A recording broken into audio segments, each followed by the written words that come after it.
Os interesses de quem vêm primeiro na sua vida? Essa pergunta foi feita por um repórter da revista Despertar a um grupo de jovens numa rua bem movimentada. Veja o que disseram dois jovens. Miguel disse: os meus. Procuro cuidar dos meus próprios interesses em primeiro lugar, por último e sempre. Susana, de 17 anos, disse: se a questão se limitar ao bem-estar da minha família ou ao meu, o meu teria precedência, ou teria prioridade. Sim, é triste dizer, mas sentimentos assim são muito comuns hoje em dia. Por que isso acontece? Porque tudo hoje no mundo é projetado para agradar ao ego, para a pessoa ter a sua autogratificação. É muito comum o mundo usar expressões como primeiro eu, faça as coisas do meu jeito, agarre logo o que é seu. Sim, aproveite o quanto puder, seja o primeiro, não fique para trás. Sentimentos assim, ações assim são muito comuns hoje em dia. Mas o que a Bíblia Sagrada fala sobre isso, sobre esse tipo de comportamento? Bem, a Bíblia incentiva os cristãos a serem abnegados. Mas o que é a abnegação? Essa palavra, abnegação, ela não aparece na Bíblia, mas o conceito dela, a explicação sobre ela é amplamente difundida e explicada na palavra de Deus.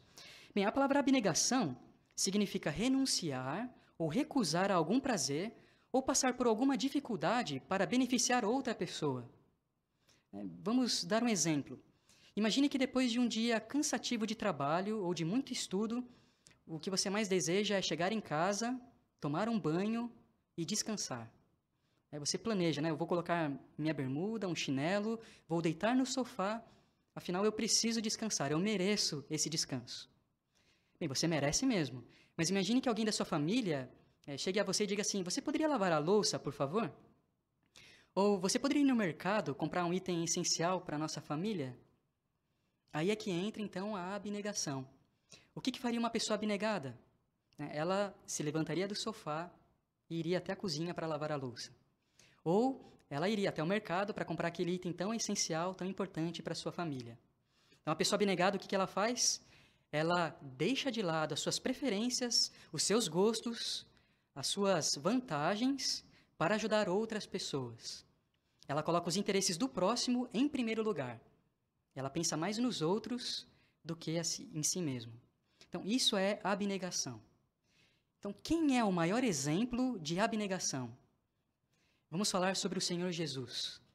Jesus, o Filho de Deus, ele é o maior exemplo de alguém que mostrou essa qualidade tão importante.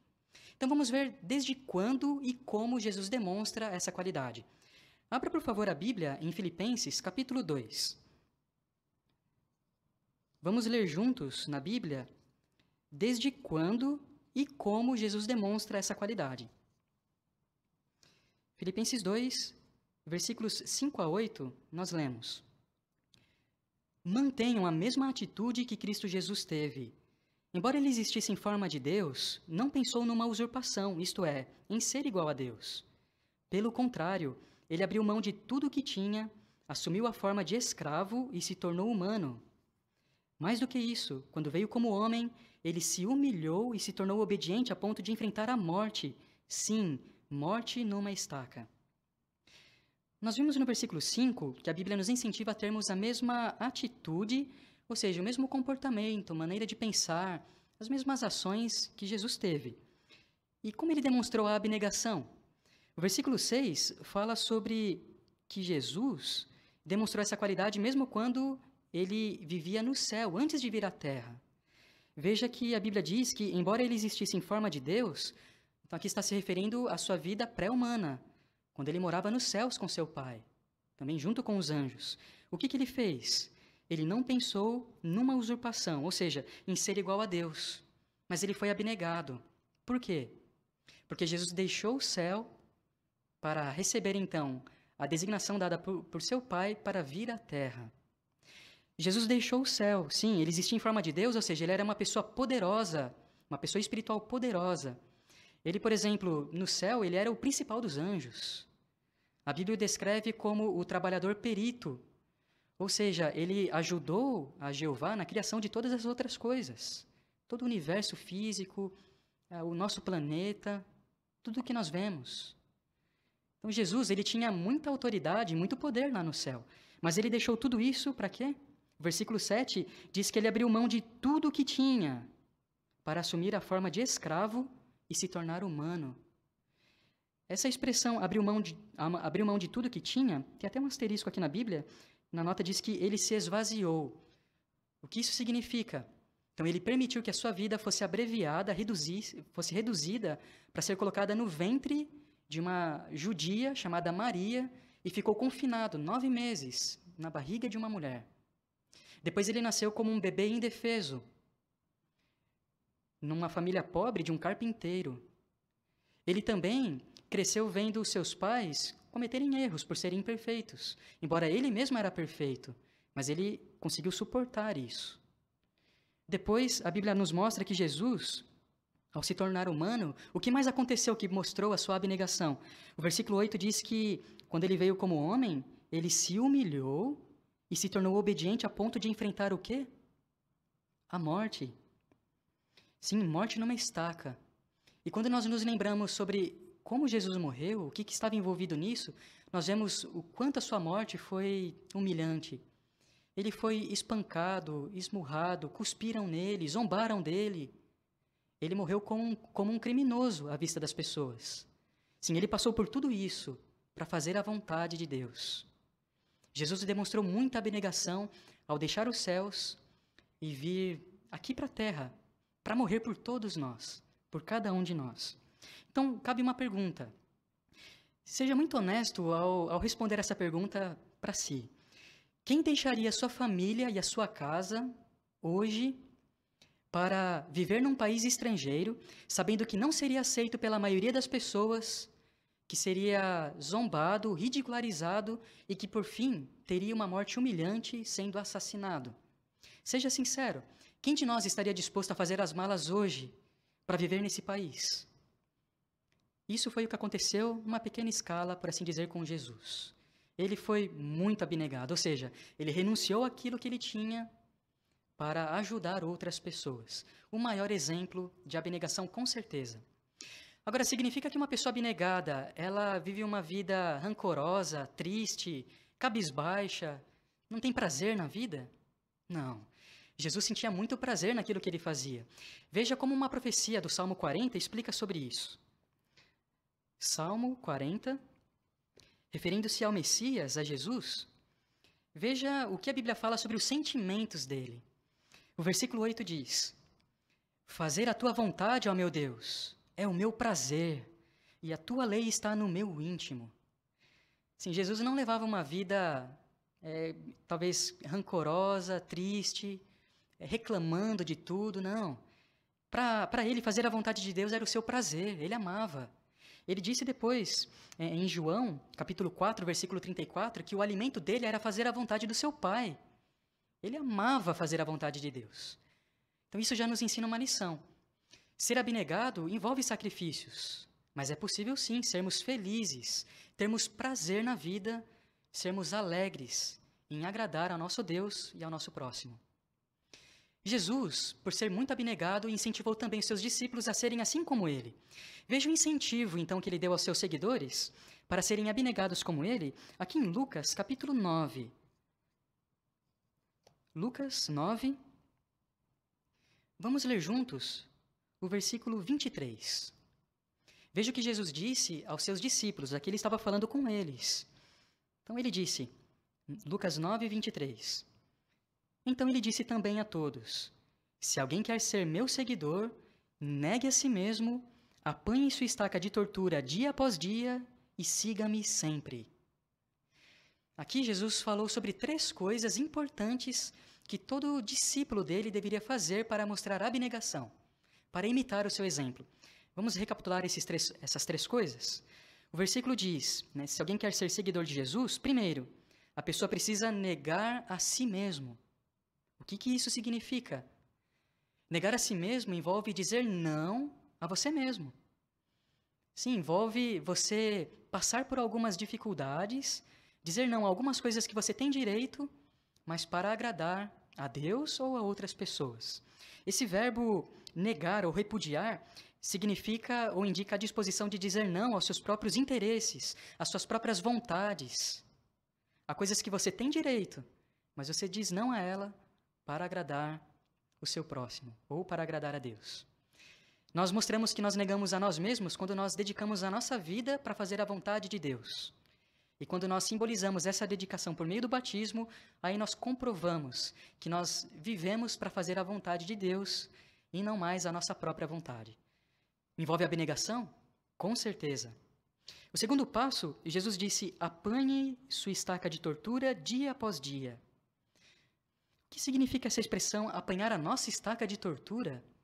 Essa expressão, estaca de tortura, no primeiro século, nos dias de Jesus, o que significava? Bem, uma estaca de tortura era um poste de madeira, normalmente um poste de madeira, em que os criminosos eles eram pregados nela para serem mortos. Ou depois de mortos, eles eram pregados em estacas para servir como uma amostra, um espetáculo para as pessoas do que acontece com alguém que comete um crime, por exemplo. Então, a palavra estaca de tortura lembrava ou era sinônimo de sofrimento, de algo muito ruim. Para ilustrar nos nossos dias, né? Talvez alguns pais, no passado, né? Talvez hoje, alguns talvez digam para o seu filho que está um pouco desobediente, ele diga assim: se você não parar, eu vou pegar a varinha, ou eu vou pegar o chinelo. Então aí o filho já sabe que a varinha, o chinelo é sinônimo de castigo, talvez sofrimento, vai passar por alguma disciplina. Assim também, a palavra estaca de tortura nos dias de Jesus lembrava sofrimento, alguma coisa boa não viria. Quando Jesus disse para os seus discípulos apanharem a sua estaca de tortura dia após dia, Jesus estava indicando que eles deveriam estar dispostos a passar por sofrimento, por zombaria, por privações, para segui-lo, para fazer a sua vontade. É ter essa disposição de até mesmo enfrentar provações, mas para agradar a Jesus e a Jeová. O terceiro ponto que Jesus ensinou aqui, ele disse no final do versículo 23, siga-me sempre. Ou seja, venha ser meu seguidor, ande pelo mesmo caminho em que eu estou andando. Isso é o que significa siga-me sempre. Esse verbo seguir tem esse sentido, essa conotação. Andar pelo mesmo caminho. Em que caminho Jesus andou? Jesus era abnegado. Jesus era perdoador. Jesus era amoroso. Esse era o caminho em que Jesus andava. Quando nós seguimos esse exemplo de Jesus, nós também podemos ter muita alegria por demonstrar a abnegação, assim como ele. Os discípulos de Jesus, lá no primeiro século, eles demonstraram muita abnegação. A Bíblia diz que eles abandonaram tudo o que eles tinham para seguir a Jesus. O que dizer de nós hoje? Como nós podemos mostrar abnegação assim como Jesus, assim como os primeiros discípulos dele? Bem, significa ser abnegado hoje a renunciar a algumas coisas para fazer mais na obra que Jesus comissionou seus discípulos a fazerem. Nós sabemos que Jesus incentivou seus discípulos a pregarem e a ensinar as boas novas do reino. Quando nós estamos atarefados nessa obra, nessa tarefa tão importante, nós mostramos abnegação, assim como Jesus. Maneiras práticas em que alguns têm feito isso hoje. Bem, muitas pessoas e famílias têm simplificado a sua vida para fazer mais nessa obra de ensinar a Bíblia Sagrada a outras pessoas. Algumas pessoas até mesmo se mudam de um lugar do país para viver numa outra área em que precisa de pessoas para ensinar a Bíblia Sagrada a elas. Essa é uma maneira de mostrar a abnegação. Outras pessoas, além de simplificar a sua vida, elas renunciam a algumas carreiras no mundo, talvez prestígio, fama, uma carreira lucrativa, para fazer mais nessa obra do reino e assim levar uma vida um pouco mais simples, até mesmo em sentido financeiro, para ajudar outras pessoas a aprenderem as verdades da Bíblia. Para quem é testemunha de Jeová, algumas pessoas então se tornam ministros de tempo integral. Alguns dedicam uma certa quantidade de tempo, de horas no mês, para ensinar a verdade da Bíblia a outras pessoas. E elas, por assim dizer, cumprem esse voto mês após mês. Então essas são algumas maneiras em que alguns discípulos de Jesus têm demonstrado abnegação hoje em dia. Mas e nós? Como nós podemos demonstrar abnegação?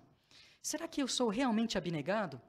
Como eu posso renovar o espírito de abnegação, já que nós vivemos num mundo em que não incentiva esse sacrifício, né, em benefício de outras pessoas? Será que eu sou abnegado? Como que eu posso avaliar como estou levando a minha vida? Bem, vamos relembrar então o ensino de Jesus, que pode nortear a nossa vida. Veja o que Jesus ensinou em Mateus, capítulo 6. Mateus, capítulo 6, Jesus estava proferindo seu famoso Sermão do Monte. Ele estava falando a uma multidão de pessoas que estavam ansiosas pelo que comer, pelo que beber, pelo que vestir. E Jesus estava ensinando, então, o que elas deveriam fazer para ter sucesso, por assim dizer, na vida, para conseguirem esse sustento e, ao mesmo tempo, alegrarem ao seu Pai Celestial. Jesus disse no versículo 33, Mateus 6, 33, persistam, então, em buscar primeiro o reino e a justiça de Deus, e todas essas outras coisas lhe serão acrescentadas. Vejam, Jesus disse para nós persistirmos em buscar primeiro o reino de Deus e a justiça de Deus. Em outras palavras, Jesus disse, coloque Deus em primeiro lugar na sua vida. Faça a vontade de Deus, acima de tudo. Depois as outras coisas, por exemplo, relacionadas com comida, o sustento, o emprego, Deus vai cuidar. Deus vai cuidar porque no final do versículo 32, Jesus disse que o seu Pai Celestial, ou seja, Jeová, sabe que nós necessitamos de todas essas coisas. E como o Pai mais amoroso que existe, Jeová não deixaria os seus filhos passando por necessidades. O segredo, então, na vida é buscarmos primeiro o reino, primeiro a vontade de Deus, e depois Deus vai cuidar das nossas necessidades. E muitas pessoas, muitos servos de Deus, colocaram e colocam em prática esse conselho, essa ordem de Jesus, e são realmente abnegados e felizes. Vou relatar algumas experiências de servos de Deus que mostraram essa abnegação, mostraram que colocam e que colocaram durante toda a sua vida o reino de Deus e a justiça de Deus em primeiro lugar.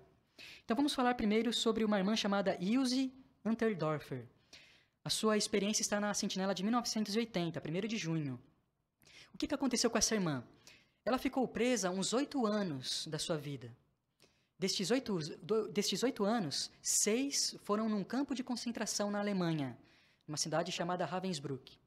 Ela relatou que junto com ela estavam mais 500 irmãs testemunhas de Jeová presas naquele campo. Então, elas trabalhavam num trabalho de escavação, dia e noite, 7 dias por semana, num frio de, às vezes, de menos 15 a menos 20 graus Celsius.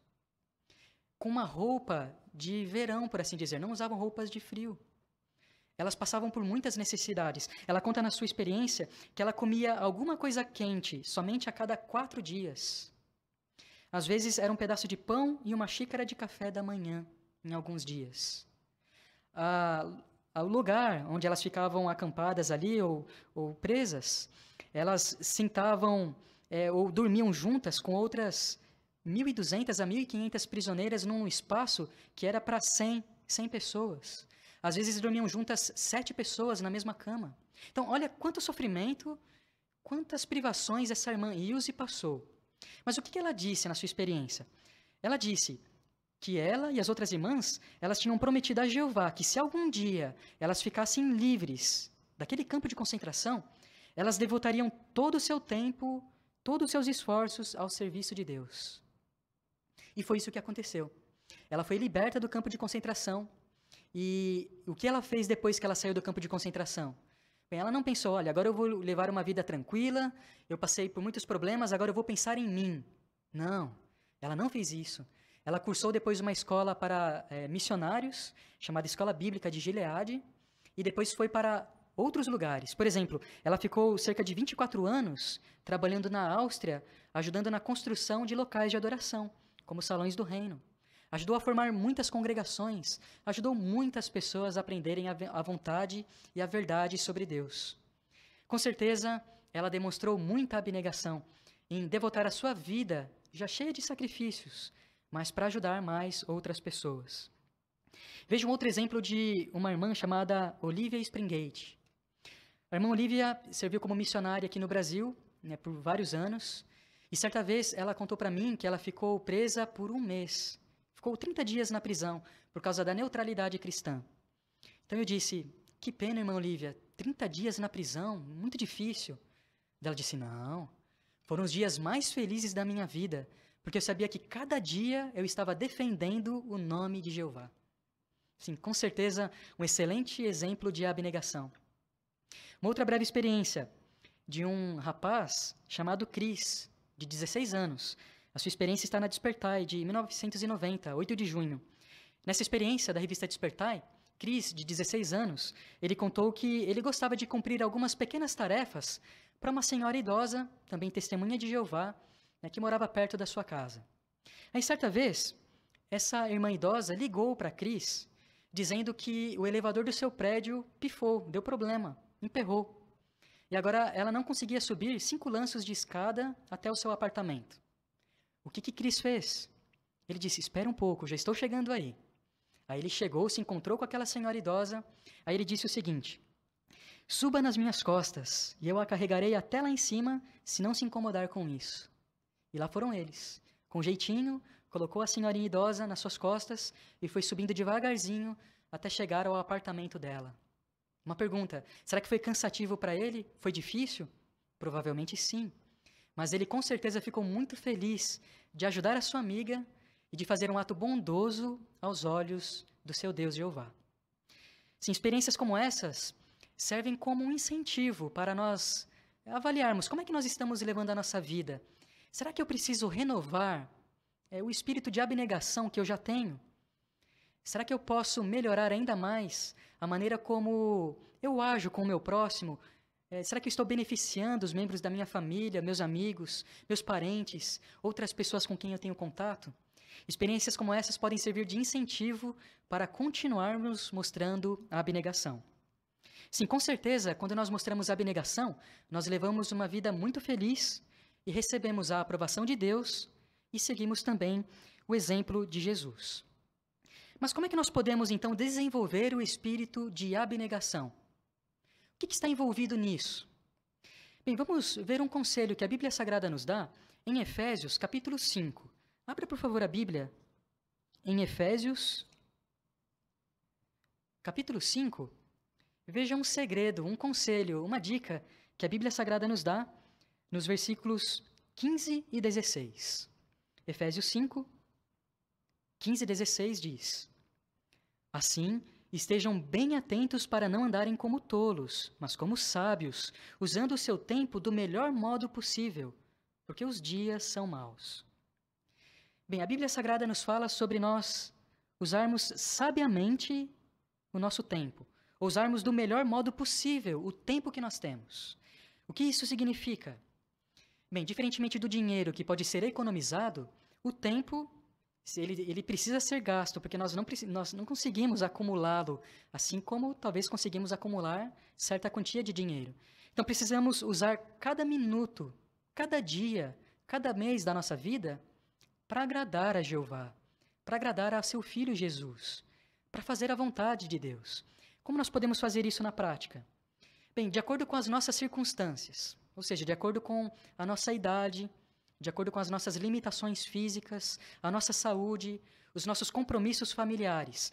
Será que eu conseguiria, por exemplo, dedicar um pouco mais de tempo à leitura e ao estudo da Bíblia Sagrada? Se eu não sou testemunha de Jeová, será que eu consigo dedicar alguns minutos da minha semana para ler, para estudar, para ter um curso da Bíblia Sagrada e aprender mais sobre os propósitos de Deus? Isso é usar sabiamente, ou do melhor modo possível, o nosso tempo. Um outro ponto, se eu já sou testemunha de Jeová, será que eu poderia gastar um pouquinho mais de tempo na obra de pregar e ensinar a mensagem da Bíblia a outras pessoas? Por exemplo, nós estamos vivendo numa época de pandemia. Não podemos, por assim dizer, pregar livremente como nós pregávamos antes, de casa em casa, falando com as pessoas nas ruas, no comércio. Mas será que eu consigo dedicar um pouquinho mais de tempo a pregar, por exemplo, por cartas ou por telefone? Essa é uma maneira de nós usarmos sabiamente o tempo e mostrarmos também esse espírito de abnegação, de fazer mais para ajudar ao nosso próximo e alegrar também a Deus. Se você é pai ou mãe, será que você consegue ensinar, usar uma parte do seu tempo para ensinar os seus filhos a serem abnegados desde cedo? Talvez se você tem mais de um filho, talvez ajudá-los a ver a importância de, por exemplo, dividir uma parte do guarda-roupa com seu outro irmão. É uma maneira, por exemplo, prática de mostrar a abnegação, ou de ensinar aos seus filhos a abnegação desde pequenos. Sim, nós podemos ver diversas maneiras, diversas formas de demonstrarmos essa qualidade tão importante. o proceder da abnegação, ou o hábito de sermos abnegados, certamente traz muitos resultados. E um dos maiores resultados que nós podemos colher ao cultivar essa importante qualidade está descrita no livro de Atos, capítulo 20. Vamos ler juntos, por favor. Atos, capítulo 20. Esse texto nos mostra a essência, o espírito do verdadeiro cristianismo, que é o espírito da abnegação, de fazer algo, de dar ao seu próximo. Veja o que a Bíblia Sagrada diz em Atos 20, versículo 35.